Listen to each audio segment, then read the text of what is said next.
tous. Bienheureuse loi Taubira qui nous valut un tel mouvement social.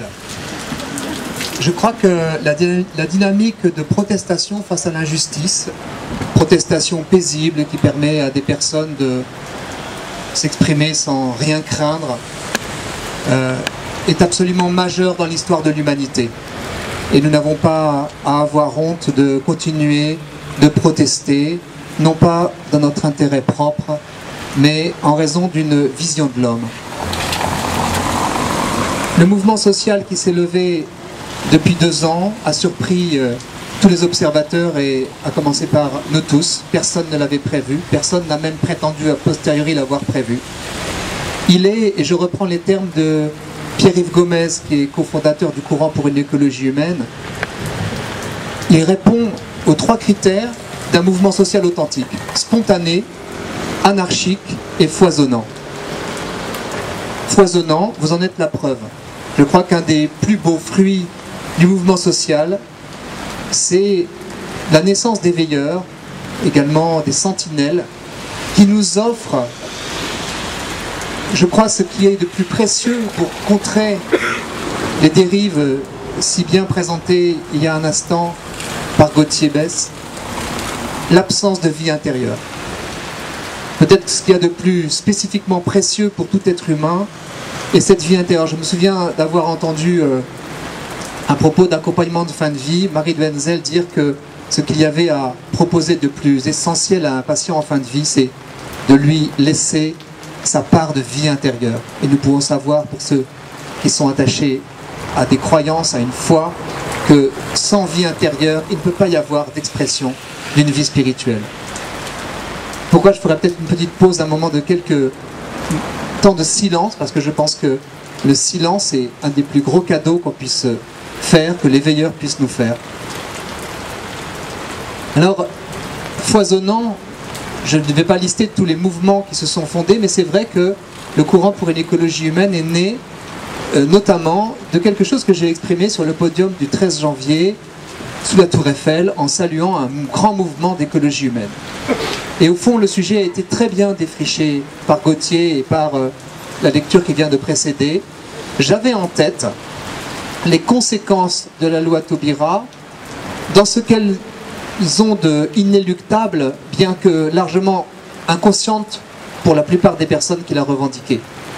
Derrière l'idée d'une procréation ou d'une, j'ouvre des guillemets, parentalité affranchie du merveilleux repère de l'altérité sexuelle qui est à l'origine de chacun d'entre nous, derrière cette idée, inévitablement, naît la possibilité, la revendication, la réalisation d'une procréation humaine qui obéit, on l'a très bien dit, aux lois du marché. À partir du moment où l'on propose d'offrir, entre guillemets, à 2 hommes ou à 2 femmes qui ont un très profond désir d'engendrement, des enfants qui auront été conçus artificiellement ou qui auront été endeuillés et donc disponibles pour l'adoption, à partir de ce moment-là, il y a inévitablement un marché de la procréation qui se crée. Un marché mondialisé.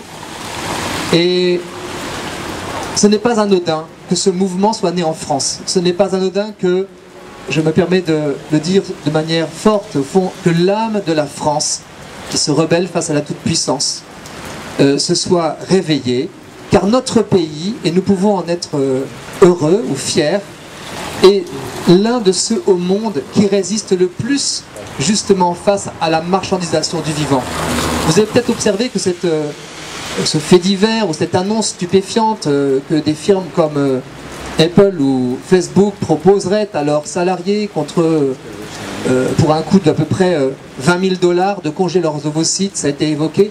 Bien, c'est unanimement que la France s'est élevée contre cette perspective. Ministre en exercice, opposition, mouvements familiaux, j'ai entendu Axel Kahn. Tout le monde est effrayé en France, car nous avons une magnifique tradition qui interdit la commercialisation des produits du corps humain.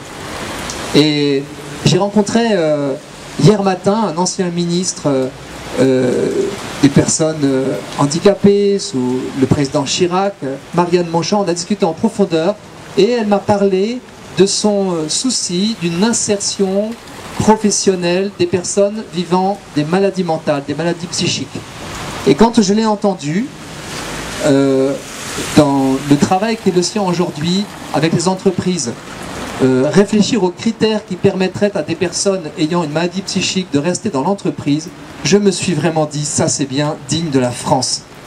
Et c'est une réponse d'ailleurs à cette prétendue efficacité qui exclut à la cinquantaine ceux qui se deviennent trop chers, qui rejettent ceux qui ont perdu tel ou tel moyen. J'ai entendu, on a discuté un moment sur la façon dont une entreprise peut essayer de prendre en compte les contraintes énormes que peuvent poser des personnes ayant une maladie mentale. Et de découvrir